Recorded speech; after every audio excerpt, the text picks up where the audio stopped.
दोस्तों एक बार फिर से मैं आपके लिए DSSB ASO form fill up 2026 apply online process की अपडेट लेके आ चुके हैं। किस तरह से आप DSSB ASO जेई एई और लीगल असिस्टेंट के 911 खाली पदों के लिए अपने फॉर्म अप्लाई कर सकते हो। स्टेप बाय स्टेप कंप्लीट जानकारी आपको इस वीडियो में दी जाएगी। लास्ट डेट ऑनलाइन आवेदन करने की 25 मार्च 2026 है। कुछ ही दिन शेष रह गए हैं। आप जल्द से जल्द अपना फॉर्म अप्लाई कर ले। लास्ट डेट की अपडेट है, केवल 8 दिन आपके पास यहाँ पर बाकी है फॉर्म अप्लाई करने के लिए। फॉर्म अप्लाई करने का कंप्लीट प्रोसीजर आपको यहाँ पर इस वीडियो में दिखाया जाएगा। आवेदन करते समय आपको कोई भी ऐसी गलती या फिर मिस्टेक नहीं करनी होगी जिससे कि आपका फॉर्म भी रिजेक्ट हो सकता है।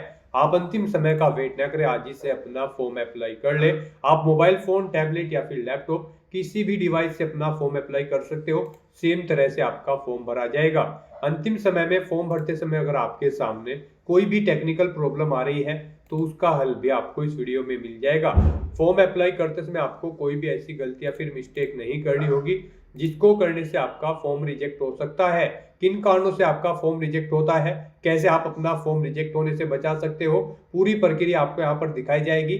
आवेदन करते समय आपको किस प्रकार से अपनी क्वालिफिकेशन की डिटेल फिल करनी होगी, कैसे अपने डॉक्यूमेंट, सिग्नेचर, फोटोग्राफ कितने केबी में आपको अपलोड करने होंगे, फीस पेमेंट कैसे करना होगा, रजिस्ट्रेशन से लेकर प्रिंट तक आप कैसे अपना फॉर्म अप्लाई करोगे, पूरी जानकारी के लिए आपको वीडियो शुरू से लेकर एंड तक बिना स्किप किए हुए देखनी होगी। इस वीडियो को पूरा देखने पर ही आपके सभी सवाल और डाउट क्लियर होंगे।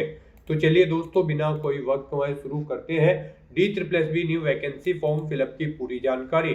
फॉर्म भरने से पहले आपको सबसे पहले हमारी वेबसाइट IND सरकारी नौकरी के इस पेज पर विजिट करना होगा, जिसका लिंक आपको नीचे description plus first comment box में मिल जाएगा। और हमारे इस पेज पर विजिट करके आप यहां से DSSB ASO और अन्य पोस्ट के लिए अपना फॉर्म फिल कर सकते हो। Delhi subordinate service selection board की ओर से assistant section officer ASO, junior engineer JE civil, assistant engineer AE civil, legal assistant के लिए 911 वैकेंसीज निकली हुई है। ASO के लिए 587 पद है, जेई के लिए 281, एई के लिए 33 और LA के लिए यहाँ पर 10 वैकेंसीज निकली हुई है। लास्ट डेट ऑनलाइन आवेदन करने की 25 मार्च 2026 है। क्वालिफिकेशन की बात की जाए तो बैचलर डिग्री से आप अप्लाई कर सकते हो या फिर डिग्री डिप्लोमा इंजीनियरिंग से भी आप अप्लाई कर सकते हो या फिर लॉ डिग्री से आप अप्लाई कर सकते हो। 18 और 21 मिनिमम आयु सीमा है, 30, 32, 35 मैक्सिमम आयु सीमा रहेगी। पोस्ट वाइज आप नोटिस से चेकआउट कर सकते हो। UR OBC WS के लिए 100 रुपए फीस है। SC ST PH को फीस जमा नहीं करनी होगी। ऑनलाइन मोड से आप फीस पेमेंट करोगे। ऑनलाइन अप्लाई कर सकते हो। दिल्ली जॉब लोकेशन है, ऑल इंडिया से ऑनलाइन कर सकते हो। DSSB online.nic.in इसकी ऑफिशियल वेबसाइट है जिससे आप फॉर्म फिल कर सकते हो। इंपोर्टेंट लिंक सेक्शन के अंतर्गत ऑफिशियल नोटिफिकेशन PDF लिंक पर क्लिक करके आप इसकी PDF डाउनलोड कर सकते हो। इसमें आपको आवेदन करने की डेट यहाँ पर देखने को मिल जाएगी। Department wise, post wise, category wise vacancies की कंप्लीट टेबल आपको यहाँ पर दे दी गई है। उसके बाद में क्वालिफिकेशन की जानकारी, age limit, age relaxation, selection criteria के अंतर्गत आपको एग्जामिनेशन पैटर्न दिया गया है। साथ ही साथ सिलेबस टॉपिक वाइज आप पूरा रीड आउट कर सकते हो। आउट अप्लाई का प्रोसीजर दिखाया गया है, कैसे डॉक्यूमेंट, सिग्नेचर तब आपको कितने केबी में अपलोड करने होंगे, पूरी प्रक्रिया आपको इस PDF में देखने को मिल जाएगी। तो फॉर्म अप्लाई करने से पहले आपके नोटिफिकेशन की PDF पूरा पढ़ना अनिवार्य है। इसको पूरा पढ़ने से ही आपके सभी सवाल डाउट क्लियर होंगे। PDF रीड आउट करने के बाद में आपको अप्लाई ऑनलाइन के इस लिंक पर क्लिक करना होगा, तो आपके सामने ऑनलाइन आवेदन करने का ये ऑफिशियल पोर्टल ओपन हो जाएगा। गाइस, यहाँ पर अगर आपने पहले से रजिस्ट्रेशन कर रखा है तो आपको यहाँ पर क्लिक टू साइन इन की स्टेप पर क्लिक करना है। उसके बाद आपके सामने साइन इन का इंटरफेस ओपन हो जाएगा। अब यहाँ पर आपको अपनी डेट ऑफ बर्थ एंटर करनी है, पहले डे, फिर मंथ और फिर ईयर, DDMMYY फॉर्मेट में। उसके बाद आपको अपनी 10वीं क्लास का रोल नंबर एंटर करना है। फिर आपने अपनी 10वीं क्लास किस ईयर में पास आउट की है वो ईयर आपको सिलेक्ट करना है। उसके बाद यहाँ पर आपको अपना पासवर्ड एंटर करना है, ये कैप्चा कोड आपको यहाँ पर एंटर करना है। और उसके बाद गाइड फिर आपको साइन इन की स्टेप पर क्लिक करते हुए अपने डैशबोर्ड में साइन इन करके अपना फॉर्म अप्लाई कर लेना है। और अगर आप यहाँ पर इस पोर्टल के थ्रू किसी भी भर्ती के लिए फर्स्ट टाइम अप्लाई करने जा रहे हो तो सबसे पहले यहाँ पर आपको अपना रजिस्ट्रेशन करना होगा। उसके लिए यहाँ पर आपको क्लिक फॉर न्यू रजिस्ट्रेशन की टैब दी गई है, आप इस पर क्लिक करें, आपके सामने रजिस्ट्रेशन का फॉर्म ओपन होगा। गाइड यहाँ पर अब आपको अपनी बेसिक इन्फॉर्मेशन प्रोवाइड कराते हुए अपना रजिस्ट्रेशन करना है। सबसे पहले यहाँ पर आपको अपना नाम एंटर करना है, उसे री एंटर करके कंफर्म कर लेना है। अपनी डेट ऑफ बर्थ 10वीं क्लास की मार्कशीट के अकॉर्डिंग आपको यहाँ पर सिलेक्ट करनी है। उसे एक बार फिर से सेलेक्ट करके कंफर्म कर लेना है। 10वीं क्लास का रोल नंबर यहाँ पर आपको देना है, उसे भी एक बार फिर से एंटर करके री एंटर करके आपको कंफर्म कर लेना है। पासिंग ईयर सेलेक्ट करना है 10वीं क्लास का, ये भी आपको 2 बार सेलेक्ट करना होगा।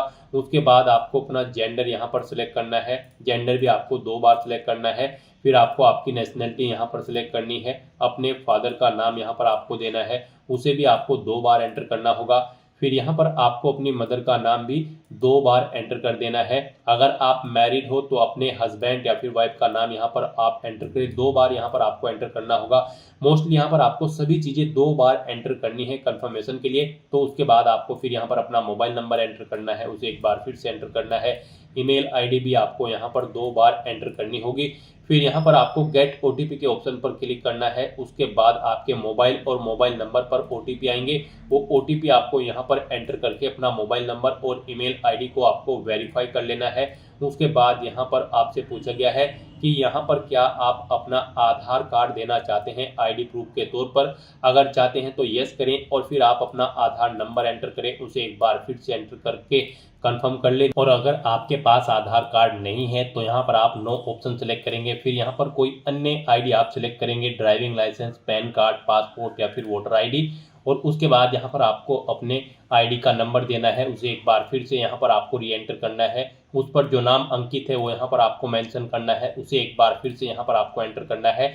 और फिर यहाँ पर आपको अपना आईडी प्रूफ अपलोड करना होगा। उसके लिए आपको चूज फाइल बटन पर क्लिक करना है, फाइल को सिलेक्ट करना है और अपना आईडी प्रूफ यहाँ पर आपको अपलोड कर देना है। यहाँ पर आपका आईडी प्रूफ जो होगा वो 15 KB से 60 KB के बीच में होना चाहिए। और उनकी हाइट यहाँ पर अगर आप पैन कार्ड या फिर ड्राइविंग लाइसेंस अपलोड करते हैं तो 300x200 पिक्सल विड्थ और हाइट होनी चाहिए। वोटर आईडी कार्ड के लिए 200x300 विड्थ हाइट होनी चाहिए। और पासपोर्ट के लिए 450x300 विड्थ हाइट यहाँ पर आपकी होनी चाहिए। जेपीईजी या फिर जेपीजी फॉर्मेट में आपका ये डॉक्यूमेंट होना चाहिए। उसके बाद यहाँ पर आपको अपना पासवर्ड क्रिएट करना है। पासवर्ड यहाँ पर गाइड आपका 0 से 9 कैरेक्टर के बीच में होना चाहिए और ये अल्फा न्यूमेरिक फॉर्मेट में होना चाहिए। मीन्स आपके पासवर्ड में कम से कम एक अपर केस कैरेक्टर, एक लोअर केस कैरेक्टर, एक इंटीजर नंबर और एक स्पेशल कैरेक्टर जैसे कि @ या फिर $, होना चाहिए। वही पासवर्ड आपको दोबारा से यहाँ पर री एंटर करके उसे कंफर्म कर लेना है। पेज को नीचे स्क्रॉल डाउन करना है, अंडरटेकिंग के इस ऑप्शन में चेकबॉक्स को ओके करना है। फिर यहाँ पर आपको प्रीव्यू के ऑप्शन पर क्लिक करके अपने रजिस्ट्रेशन की जो डिटेल आपने प्रोवाइड कराई है उसका प्रीव्यू चेकआउट कर लेना है। उसके बाद आपको इस चेकबॉक्स को ओके करना है और फिर गाइड आपको यहाँ पर सबमिट के इस ऑप्शन पर क्लिक कर देना है।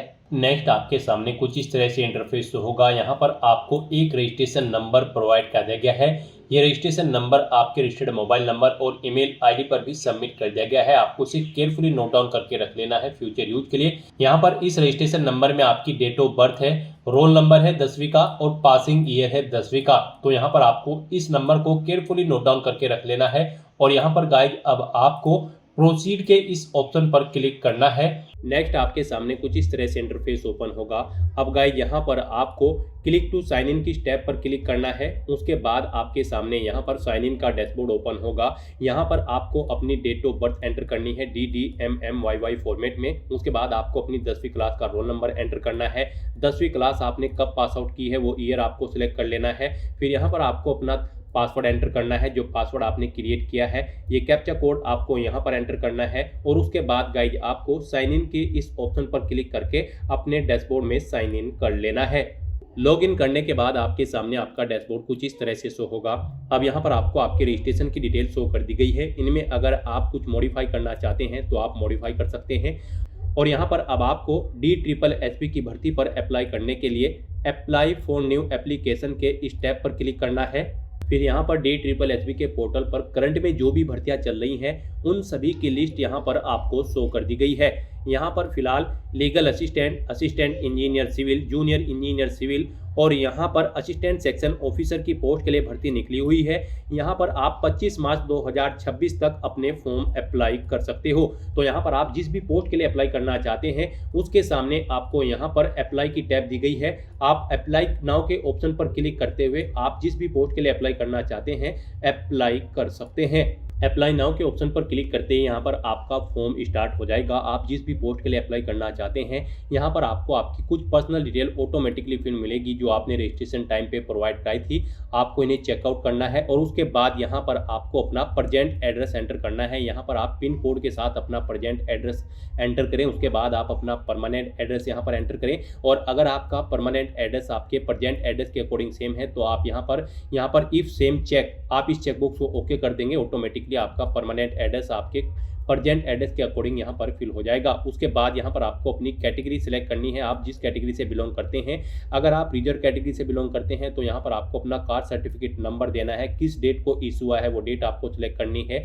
किस स्टेट का यहाँ पर आपको कास्ट सर्टिफिकेट इशू हुआ है वो स्टेट आपको सिलेक्ट कर लेना है और फिर यहाँ पर आपको अथॉरिटी का नाम देना है जिसने आपको यहाँ पर आपका कास्ट सर्टिफिकेट इशू कराया है, जैसे कि पटवारी, तहसीलदार या फिर कानूगो जिसने भी कराया है। उसके बाद अगर आप इनमें से किसी भी सब कैटेगरी के अंतर्गत आते हैं तो इनके सामने आप चेकबॉक्स को ओके कर देंगे, अदरवाइज आप इन्हें अनचेक रहने देंगे। उसके बाद आपसे पूछा गया है कि क्या आपको कभी किसी बोर्ड या फिर एजेंसी के एग्जाम में बैठने से रोका गया है। अगर रोका गया है तो आप यस करेंगे, नहीं तो नो ऑप्शन सेलेक्ट करेंगे। फिर आपको यहाँ पर इस चेकबॉक्स को ओके करना है और उसके बाद गाइड सेव एंड नेक्स्ट के इस ऑप्शन पर क्लिक करना है। नेक्स्ट यहाँ पर आपको अपना post card size photo, signature और थंब इंप्रेशन अपलोड करने हैं। यहाँ पर आपका जो पोस्ट कार्ड फोटो होगा उसकी जो विड्थ है वो 480 पिक्सल होनी चाहिए, हाइट 672 पिक्सल और जेपीजी या फिर जेपीजी फॉर्मेट में होना चाहिए। 300 केबी से कम उसका साइज होना चाहिए। तो अपना पोस्ट कार्ड फोटो अपलोड करने के लिए आपको यहाँ पर चूज फाइल के ऑप्शन पर क्लिक करना है, फाइल को सिलेक्ट कर लेना है और अपलोड के इस ऑप्शन पर क्लिक करते हुए आपको अपना फोटो यहाँ पर अपलोड कर देना है। उसके बाद यहाँ पर आपको अपने सिग्नेचर अपलोड करने हैं। इनके लिए भी आपको गाइडलाइन दी गई है। सिग्नेचर की विड्थ 140 पिक्सल, हाइट 110 पिक्सल होनी चाहिए, 40 केबी से कम उसका साइज होना चाहिए, जेपीजी फॉर्मेट में होने चाहिए। फिर आपको अपना लेफ्ट थंब इंप्रेशन यहाँ पर अपलोड करना है, 110 पिक्सल उसकी width, height 140 pixel, JPG format और 40 केबी मैक्सिमम साइज रहेगा। फिर आपको यहाँ पर अपना राइट थंब इंप्रेशन भी ऐसे ही अपलोड कर देना है इसी गाइडलाइन के साथ। 110 पिक्सल उसकी हाइट रहेगी, विड्थ रहेगी और हाइट 140 पिक्सल, फॉर्मेट जेपीजी रहेगा और 40 केबी से कम उसका साइज होना चाहिए। तो अपने इन डॉक्यूमेंट्स को भी अपलोड करने के लिए आपको चूज फाइल के ऑप्शन पर क्लिक करना है, फाइल को सिलेक्ट कर लेना है और अपलोड के इन ऑप्शन पर क्लिक करते हुए आपको वन बाय वन करके अपने इन सभी डॉक्यूमेंट्स को यहाँ पर दी गई गाइडलाइंस के अकॉर्डिंग अपलोड कर देना है। गाइस यहाँ पर अगर आपका फोटो, सिग्नेचर या फिर थंब इंप्रेशन छोटे या बड़े हैं तो आप उनका साइज सेट कर सकते हैं। उनके लिए आपको यहाँ पर गूगल पर जाना है, इमेज रिसाइजर टाइप करना है। मल्टीपल ऑनलाइन वेबसाइट ओपन होंगी, किसी भी वेबसाइट को ओपन करें और यहाँ पर आप जिस भी डॉक्यूमेंट का साइज आप दी गई गाइडलाइंस के अकॉर्डिंग सेट करना चाहते हैं उसे आप सेट कर सकते हैं और वहां से फिर इमेज डाउनलोड करके आप यहाँ पर अपलोड कर सकते हैं। इस तरह से अपने सभी डॉक्यूमेंट यहाँ पर अपलोड करने के बाद गाइस फिर आपको यहाँ पर नेक्स्ट के इस ऑप्शन पर क्लिक करना है। नेक्स्ट यहाँ पर आपको अपना डिपार्टमेंट सेलेक्ट करना है। आप जिस डिपार्टमेंट के लिए अप्लाई करना चाहते हैं, यहाँ पर आप जिस भी पोस्ट के लिए अप्लाई कर रहे हैं वो पोस्ट यहाँ पर जिस जिस डिपार्टमेंट के अंतर्गत निकली होगी वो डिपार्टमेंट यहाँ पर आपको शो कर दिए गए हैं। आप इनमें जिस डिपार्टमेंट के लिए अप्लाई करना चाहते हैं उसके सामने चेकबॉक्स को ओके करें और फिर गाइड सेव एंड नेक्स्ट के ऑप्शन पर क्लिक कर दें। नेक्स्ट यहाँ पर आपको अपनी एजुकेशनल क्वालिफिकेशन की डिटेल प्रोवाइड करनी है। पीछे आपने जितने भी डिपार्टमेंट सेलेक्ट किए हैं उनमें यहाँ पर अब आपको अपनी क्वालिफिकेशन की डिटेल फिल करनी है। पीछे आपने जितने भी डिपार्टमेंट सेलेक्ट किए होंगे वो यहाँ पर आपको शो कर दिए गए हैं। अब आपको यहाँ पर वन बाय वन करके दोनों डिपार्टमेंट्स या तीनों डिपार्टमेंट जितने भी आपने सेलेक्ट किए होंगे उनमें अपनी क्वालिफिकेशन की डिटेल प्रोवाइड करनी है। गाइस यहाँ पर हम आपको बता दें, अगर आप असिस्टेंट सेक्शन ऑफिसर ASO की पोस्ट के लिए अप्लाई करने जा रहे हैं तो आपके पास बैचलर डिग्री होनी चाहिए किसी भी स्ट्रीम के अंतर्गत किसी वेल रिकॉग्नाइज्ड यूनिवर्सिटी से। जूनियर इंजीनियर सिविल की पोस्ट के लिए अगर आप अप्लाई कर रहे हो तो आपके पास बैचलर डिग्री होनी चाहिए सिविल इंजीनियरिंग में या फिर डिप्लोमा होना चाहिए सिविल इंजीनियरिंग में और आपको 2 साल का एक्सपीरियंस होना चाहिए। और अगर आप असिस्टेंट इंजीनियर सिविल की पोस्ट के लिए अप्लाई कर रहे हैं तो आपके पास बैचलर डिग्री होनी चाहिए सिविल इंजीनियरिंग की। और अगर आप लीगल असिस्टेंट की पोस्ट के लिए अप्लाई कर रहे हैं तो आपके पास बैचलर डिग्री होनी चाहिए लॉ में और 3 साल का आपको एक्सपीरियंस होना चाहिए। तो यहाँ पर अब आपको अपनी पोस्ट के अकॉर्डिंग अपनी क्वालिफिकेशन की डिटेल देनी है। तो गाइस यहाँ पर आपने पीछे जितने भी डिपार्टमेंट सेलेक्ट किए होंगे वो यहाँ पर आपको शो कर दिए गए हैं। अब यहाँ पर आपको इन सभी डिपार्टमेंट में अपनी क्वालिफिकेशन की डिटेल प्रोवाइड करनी है। तो यहाँ पर आप पहले डिपार्टमेंट सेलेक्ट करें और उसके बाद गाइज आप यहाँ पर इस ऑप्शन को क्लिक करें। यहाँ पर आपकी जो रिक्वायर्ड क्वालिफिकेशन होगी उस डिपार्टमेंट के अंतर्गत जिस पोस्ट के लिए आप अप्लाई कर रहे हैं वो यहाँ पर आपको सिलेक्ट कर लेनी है। उसके बाद आपके सामने कुछ इस तरह से इंटरफेस ओपन होगा। अब यहाँ पर आपको इस डिपार्टमेंट के अंतर्गत अपनी पोस्ट की क्वालिफिकेशन की डिटेल प्रोवाइड करनी है। फिर यहाँ पर आपको अपनी क्वालिफिकेशन सेलेक्ट करनी है। उसके बाद यहाँ पर आपको अपनी डिसिप्लिन सेलेक्ट करनी है। फिर आपने कितने % मार्क्स ऑब्टेन किए हैं वो आपको एंटर करने हैं। अपना स्टेट सेलेक्ट करना है, यूनिवर्सिटी का नाम सेलेक्ट करना है, कब आपने पास आउट की है, अपनी क्वालिफिकेशन वो आपको सिलेक्ट करना है, मंथ और ईयर। और फिर आपको गाइस यहाँ पर इंसर्ट के इस ऑप्शन पर क्लिक करते हुए अपनी डिटेल यहाँ पर इंसर्ट कर देनी है, ऐड कर देनी है। इस तरह से यहाँ पर आपकी क्वालिफिकेशन ऐड हो जाएगी। इंसर्ट करने के बाद फिर आपको गाइस यहाँ पर do you want to finally save के इस ऑप्शन पर क्लिक करना है। अपनी क्वालिफिकेशन की डिटेल को आपको सेव कर देना है। और फिर यहाँ पर आपसे पूछा गया कि क्या आपको कंप्यूटर की बेसिक नॉलेज है, अगर है तो यहाँ पर आपको प्रीफरेंस दिया जाएगा। यहाँ पर आप येस या नो अपने अकॉर्डिंग ऑप्शन सेलेक्ट करेंगे। और फिर यहाँ पर आपको जो कंप्यूटर की नॉलेज है उसके लिए भी आपको यहाँ पर do you want to finally save के इस ऑप्शन पर क्लिक करके अपनी डिटेल भी आपको सेव कर देनी है। और गाइस यहाँ पर अब आपको अगर आपने दूसरी भी यहाँ पर डिपार्टमेंट सेलेक्ट कर रखी है तो उसमें भी अपनी क्वालिफिकेशन की डिटेल देनी होगी। यहाँ पर अब आप अपना दूसरा डिपार्टमेंट सेलेक्ट करें। अगर आपने नहीं कर रखे हैं 2 डिपार्टमेंट सेलेक्ट तो फिर यहाँ पर आपको एक ही डिपार्टमेंट की डिटेल प्रोवाइड करनी है और नेक्स्ट करना है फाइनली सेव करते हुए। तो यहाँ पर अब आप अपना दूसरा डिपार्टमेंट सेलेक्ट करेंगे। अगर आपने 2 डिपार्टमेंट यहाँ पर सेलेक्ट किए हैं या फिर 3 किए हैं तो आपको यहाँ पर 1 बाय 1 करके सभी डिपार्टमेंट सेलेक्ट करते हुए उसमें आपको अपनी क्वालिफिकेशन की डिटेल ऐड करनी है। तो यहाँ पर अब आप अपना दूसरा डिपार्टमेंट सेलेक्ट करें।